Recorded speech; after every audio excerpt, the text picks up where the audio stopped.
Hey, boys and girls, welcome back to Sunday School. I'm Brother Bowers, and I'm glad you're here again. And I plan on being back next Sunday unless Jesus comes back sooner.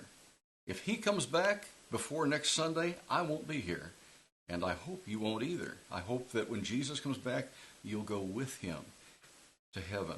If you're not sure of that, ask Mom and Dad, ask a junior church teacher, ask me.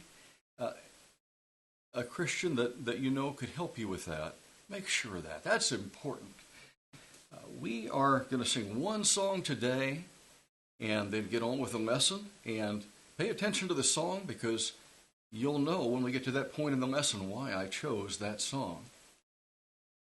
Some trust in chariots and some in horses, but we will remember the name of the Lord our God. Some trust in chariots and some in horses, but we will remember the name of the Lord our God. Now know I that the Lord save his anointed. He will hear from his holy heaven. With the saving strength of his right hand, they are brought down and fallen, but we are risen and stand upright. Some trust in chariots and some in horses, but we will remember the name of the Lord our God. Some trust in chariots and some in horses, but we will remember the name of the Lord our God. We will remember the name of the Lord our God.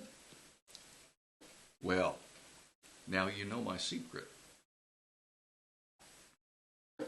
I'm not very good at singing. I can make a joyful noise. Maybe you're in the same situation. Maybe you can sing beautifully. I don't know. I wish I could sing better, but God knows. Maybe I'd get stuck up if I could sing better. But remember that song. When we get to the point in the lesson, you'll see what that's about and why I chose that for today. In the last two lessons, we've been learning about King Solomon, the son of King David, who was the next king. Saul was the first king of David. Saul was the first king of Israel. David was the second king. And Solomon was the third king of Israel. We've talked about him for the last 2 weeks. We talked about choosing God's best. God came to Solomon in a dream by night and said, ask what I shall give you. Ask for anything. What do you want me to give you, Solomon? And Solomon chose wisely. He said, I need wisdom to rule your people well. And God said, not these words, but he basically said, I like that you've chosen wisdom, you've chosen well, but I'm going to give you all these other things that you could have asked for as well. I'll make you very wise, but also rich and famous and powerful and successful. And God did all those things, but he chose the best thing, which was wisdom. It's very important in our lives that we seek God for wisdom to know what to do and how to conduct our lives. Last week we talked about doing it all for the Lord and how King Solomon was the one who built the temple for God. David wanted to, but God didn't let him do it. He let his son Solomon do it. And Solomon put the very best materials and the best possible efforts into building that, and it was really something. It was exceeding magnifical, as to use David's word, a very impressive and beautiful temple. But nothing was too good for God. You couldn't possibly give more or do more than God deserved. He deserves all that and more. And Solomon did his very best and gave his very best for God. We need to do the same. This week will be our last lesson on King Solomon. This is the last lesson in this book. We love God and one another. And next Sunday, if Jesus doesn't come back sooner, we will start this book, Finding True Joy. This will be our new Sunday school book starting next week. Now, I have a question for you. How do you know when a friend doesn't like you very much anymore? How can you tell? They might avoid you. They see you coming and kind of duck around the corner and go a different way so they don't have to meet you. Kind of avoid being in the same place that you are. They may be easily angered at you. Things they would have let just pass, just roll off before. Now they get mad about it. You quarrel more easily, fussing and fighting about things that aren't really important. And before you wouldn't have done that, but now you are. They may pick on you for little things, little insignificant, to you, unimportant things, but to them it seems like a big deal now. They're critical and not very patient. They don't want to spend time with you. You might say, hey, why don't you come over to my house after school today? And they say, oh, no, I can't. I'm busy. I have things I have to do. Or I already said I'd do something with this person. And then you say, hey, I'll come by your house Wednesday night. And they say, no, I'll be busy. I can't do that. I'm studying for this test. And they put you off and make excuses and don't really want to spend time with you. You'd get the idea pretty quickly that maybe they just didn't like you very much anymore.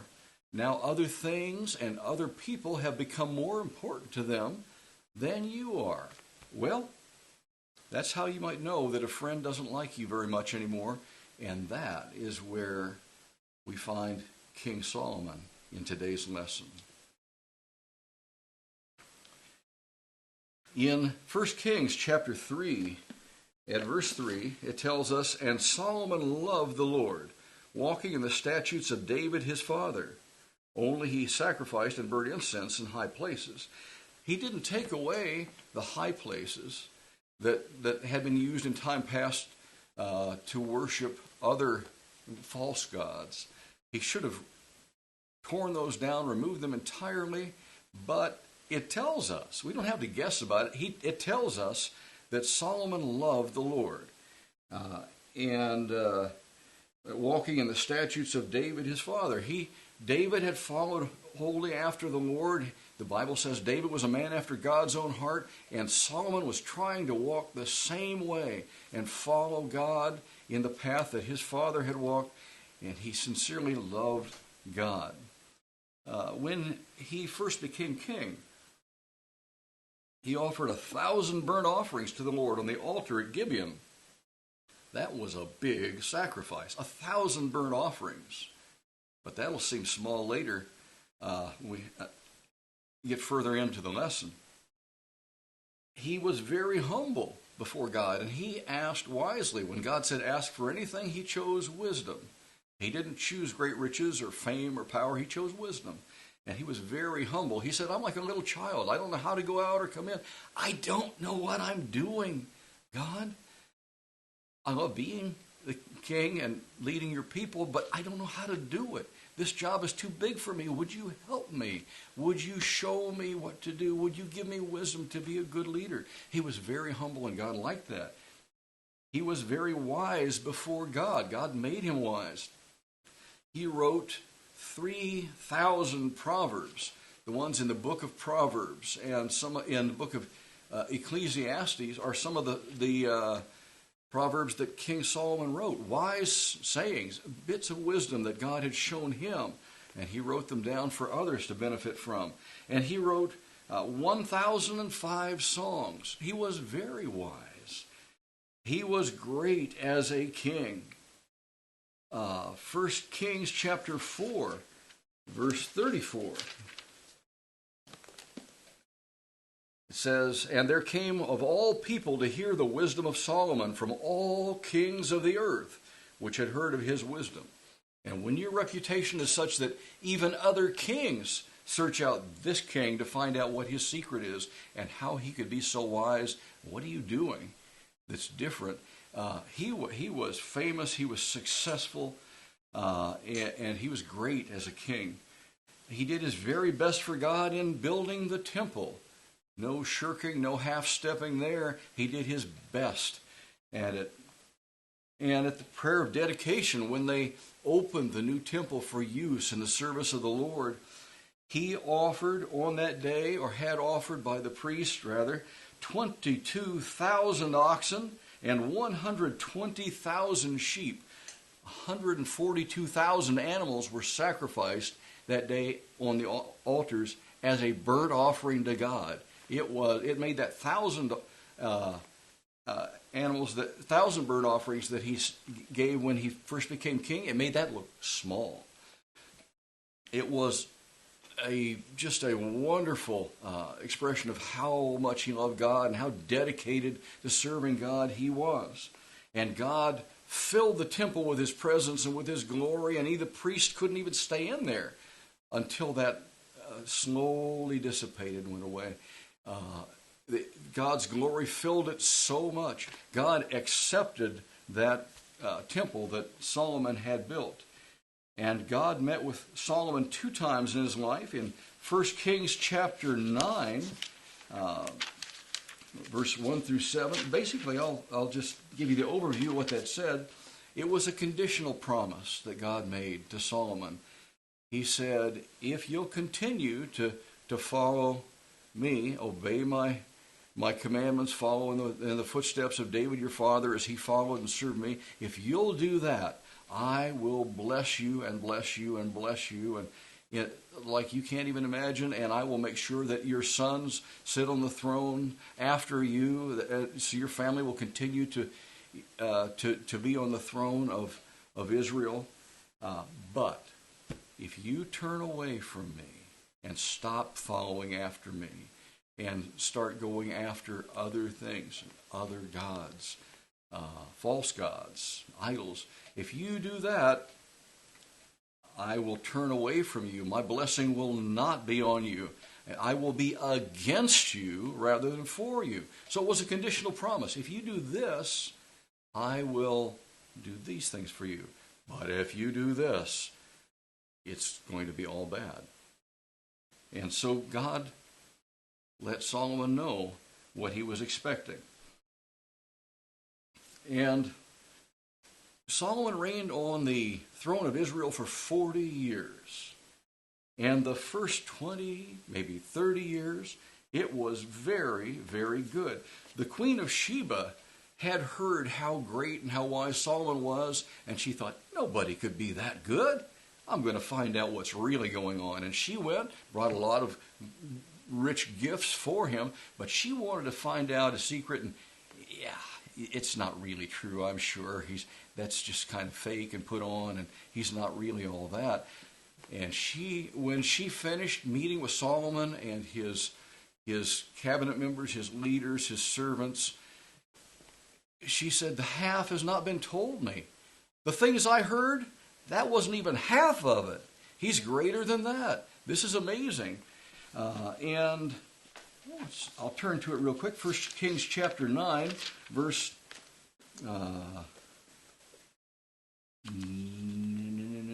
1 Kings chapter 10, verse 1 through 10. Verses 8 and 9 especially. The Queen of Sheba said about Solomon and his reign and his kingdom and his servants, she said, happy are thy men, happy are these thy servants, which stand continually before thee, and that hear thy wisdom. Blessed be the Lord thy God, which delighted in thee to set thee on the throne of Israel, because the Lord loved Israel forever. Therefore made he thee king to do judgment and justice. She said, your servants are so blessed, so fortunate to be able to be your servants and be in your kingdom. Life is good, and God must really love Israel a lot to have given them a king like you, Solomon, because you're a very special, very good, very wise king, and you're a blessing to the nation. That's how life was during the first 20, maybe 30 years of Solomon's life, reign as king. He did very well, and life was good in Israel. But Solomon died, as everyone must someday, and his son Rehoboam became the king of Israel. And that's found in 1 Kings chapter 12, verses 1 through 4. A group of people came to Rehoboam right after he became king. They met with him, and they wanted to talk with him a little bit. And one thing they said to him was, thy father made our yoke grievous. Now therefore make thou the grievous service of thy father, and his heavy yoke which he put upon us lighter, and we will serve thee. They said, your father was really pretty mean and hard on us, and put a heavy burden on us and life was not very good, if you will lighten up a little and be kind to us and make things better, we'll serve you forever. How did this happen? How did this happen? We just read that from the Queen of Sheba that Solomon's servants were blessed to be in his kingdom and to serve him. And God must really love Israel to give them a good and wise king like that. Between the time she said that and the time that these people came to Solomon's son Rehoboam, the next king, and said, "Oh, your father was really mean and hard on us. Could you lighten up a little bit and be nicer and we'll serve you forever?" What happened in those 10 or 20 years between the Queen of Sheba's visit and now, when things have obviously gotten so bad in Israel? As good as they had been before, that's how bad they had gotten now. What had happened?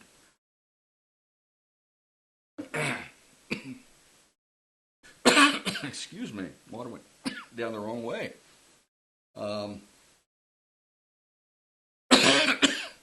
That day, Rehoboam made the wrong choice and gave them a smart aleck answer and said, "You think my father was tough? I'll be tougher. I'll be even harder on you than that." And they turned around and said, "Well, forget you.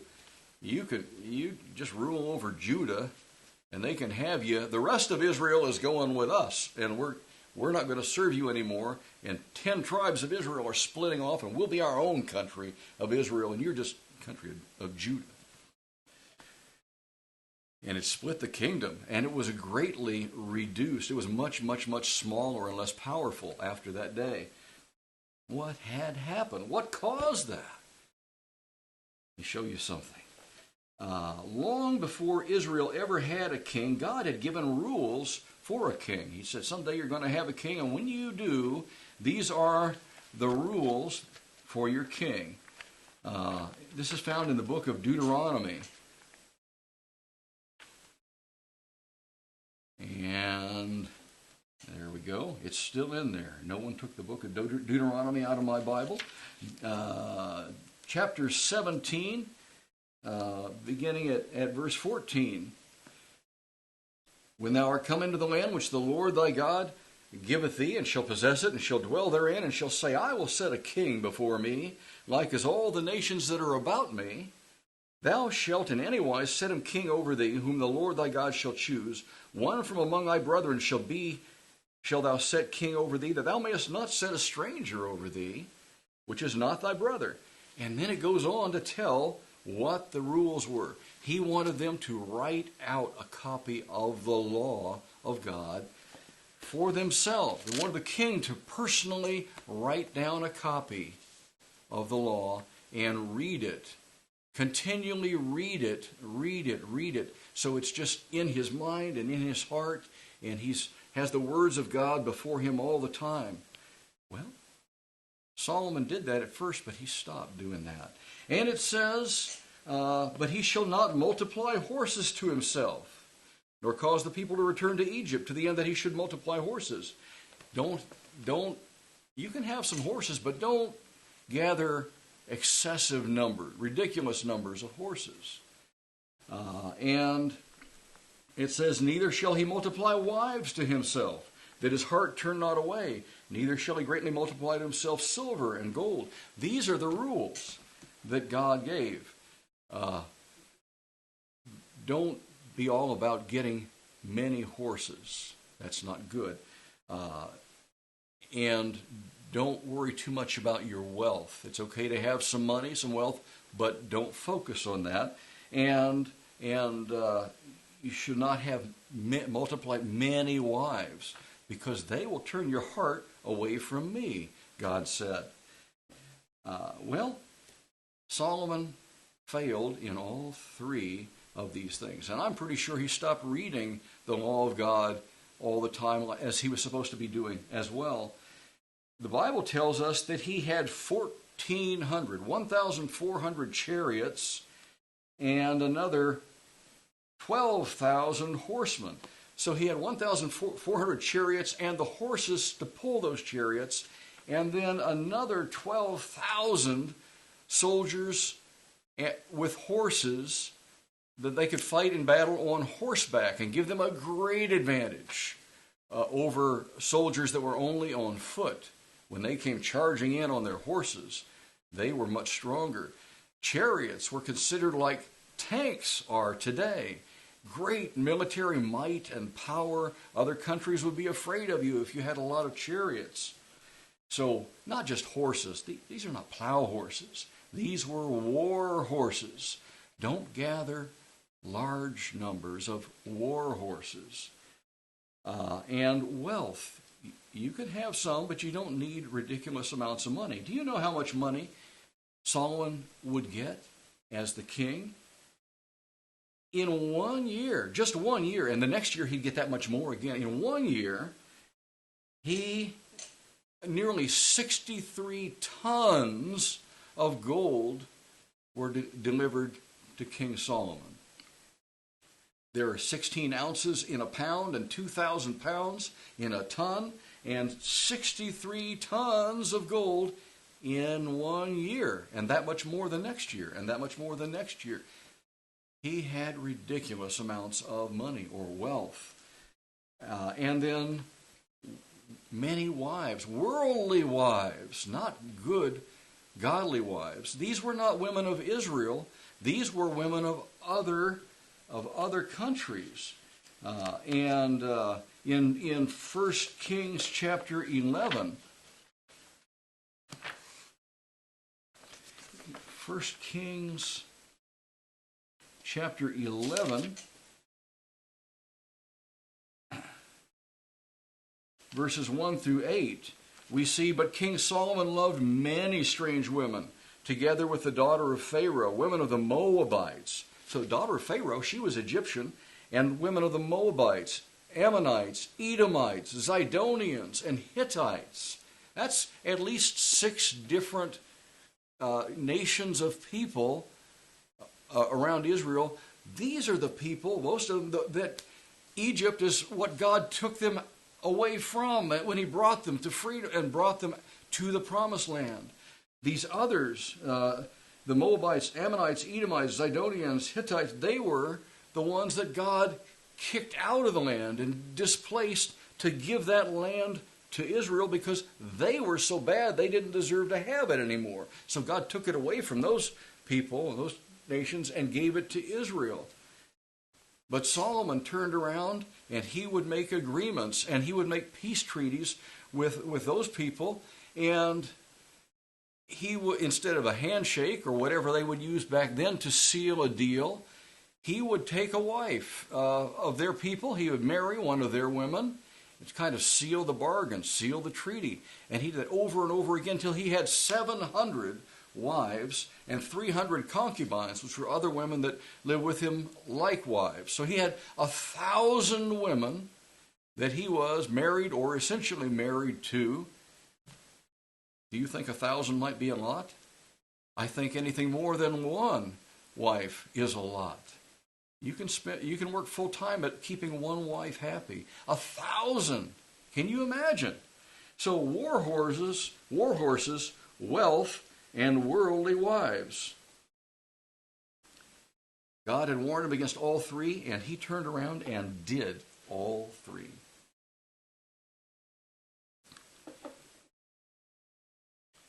Now, God had promised Solomon wealth.